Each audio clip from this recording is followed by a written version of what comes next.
যে খবরের চক্করে পুরো টলিপাড়া গত কয়েকদিন ধরে কাঁপছিল, এবার সেটাতেই পড়ল সব থেকে বড় বোমা।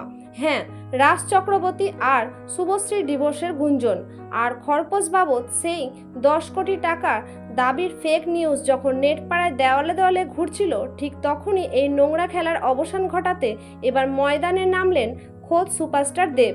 এতদিন চুপ থাকলেও এবার আর নিজেকে ধরে রাখতে পারলেন না তিনি।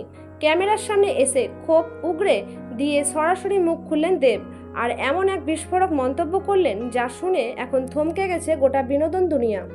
দেব অত্যন্ত কড়া আর সোজাসাপটা ভাষায় জানিয়ে দিয়েছেন, সব কিছুর একটা সীমা থাকা দরকার। আসলে দেবের একটা ডায়লগই প্রমাণ করে দিচ্ছে যে পর্দার পেছনে নোংরামি এবার আর সহ করার মতো অবস্থায় নেই। এতদিন ধরে যারা ভিউ আর লাইকের চক্করে রাজ চক্রবর্তীর সাজানো সংসার ভাঙার গল্প তৈরি করেছিল, আর দেবের নতুন সিনেমায় 10 কোটি টাকার বাজেটকে খরপোশের টাকা বলে বাজারে চালাচ্ছিল, দেবের এই একটা হুঁশিয়ারি তাদের মুখে একেবারে তালা ঝুলিয়ে দিয়েছে। দেব পরিষ্কার করে বুঝিয়ে দিলেন, প্রফেশনাল লাইফে সিনেমার বাজেট বা পারিশ্রমিক নিয়ে আলোচনা হতেই পারে, কিন্তু সেটাকে পুঁজি করে কারো পার্সোনাল লাইফ নিয়ে এভাবে নোংরামি করা কোনোভাবে বরদাস্ত করা হবে না।